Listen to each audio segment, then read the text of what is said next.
Roblox is known as a platform for children, allowing just about anyone to make their games. But that freedom of creativity has allowed many genres to pop up, including horror.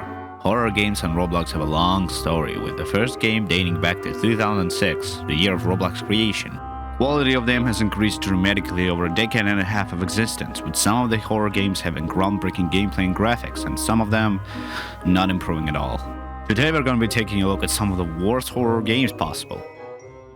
Allow me to explain. The year is 2014 and the elevator genre is taking over Roblox. Countless games have been released with all kinds of genres ranging from adventure to horror, but they all died fairly quickly. Most of the elevator games have gathered no more than 500 concurrent players. Now fast forward to 2019 and there's a one last standing survivor among horror elevator games, and there's the game called Insane Elevator that was released in December 2019 and developed by Digital Destruction. Elevator games were quite respected at the time, allowing the game to gather about 680 million visits. The game itself is extremely simple.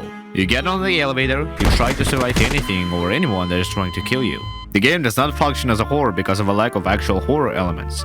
The only thing that can possibly scare you are goofy characters and jump scares.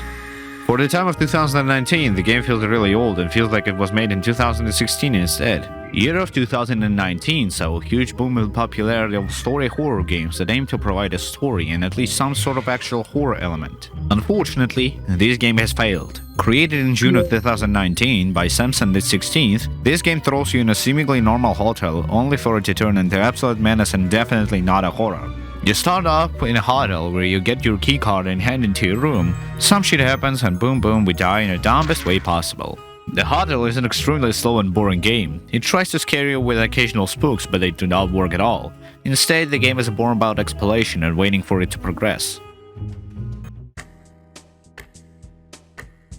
In the year of 2022, another horror game genre started taking its place on Roblox, the Backrooms. Originally, it all started from Kane Pixel's video The Backrooms Found Footage, and since then countless games about liminality of the Backrooms were created. There are a lot of actual good games, such as Pyrophobia, created by a huge team of developers, yet there are actual trash games that try to be scary, such as Shrek in the Backrooms. This game puts you into a huge maze that at level 0 makes you run for your life collecting various resources. Game does have some potential if it was aiming for a more realistic approach, but this game clearly did not have enough effort put into it. Shrek in the Backrooms tries to scare you with various jump scares, but all of them are actually terrible. As it happens with a lot of games, this one in particular got its fanbase through recognition on YouTube.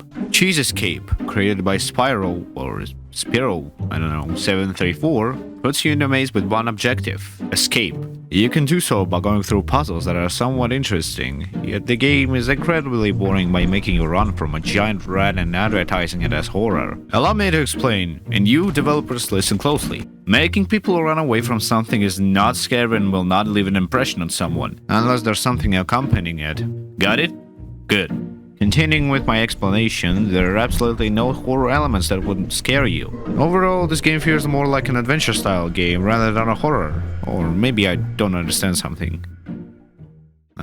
Editing by Roblox here, and I just want to mention that I have a Discord server that you can join, I guess. Let's just continue. Do you feel scared when you see this picture? The developers of the next game thought the answer was yes, and they made a game about it. In the year of 2019, an SCP game called SCP-3008 was released, and it's actually pretty good. The reason I'm telling you about this is because we're going to be taking a look at the clone of SCP-3008 called SCP-096. This particular game, created by Jumpscare Games in January of this year, throws you onto the island with 3 goals: survive, build, and explore. There's some lore and description that doesn't actually make any sense whatsoever. The game itself is really boring / repetitive, and not only does it not function as a horror game, but it does not function like a normal survival game would.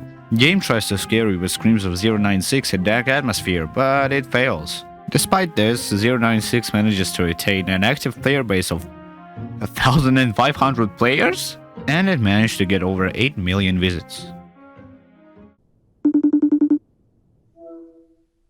Kill yourself! This is how the next game looks like. The game Don't Call It 3 AM, created by Club XOX in 2022, gives us a phone menu allowing us to text and FaceTime various horror characters. With the freedom this game gives to a player, this game is more of a comedy rather than a horror. It tries to scare with sudden sounds and scene changes with horror characters, but it clearly fails to do so. Although I wanna give props to developers for removing the chat filter, because you can say funny stuff to horror characters and they'll respond in some dumb way. Despite the game's simplicity and how scary it is, the game managed to get over 80 million visits and has an active player base of around 1500 players. 2 years prior to the release of Don't Call at 3 AM, another horror game was released called Piggy that got an absolute crazy amount of visits. With its rise, many clones of it have popped up, and one of them is Nanny, created by SAB Studios. This game throws you into a house full of puzzles with 4 other people and a murderer. Your main goal is, of course, to escape. The game tries to mimic the puzzles and gameplay of Piggy, but even then it does it horribly. Although there are some unique but badly executed features, such as Scream to stun the murderer. Unfortunately, Nanny does not function as a horror game, but rather as a hide-and-seek. Despite this, the game has managed to get over 71 million visits and has an active player base of around 1500 players.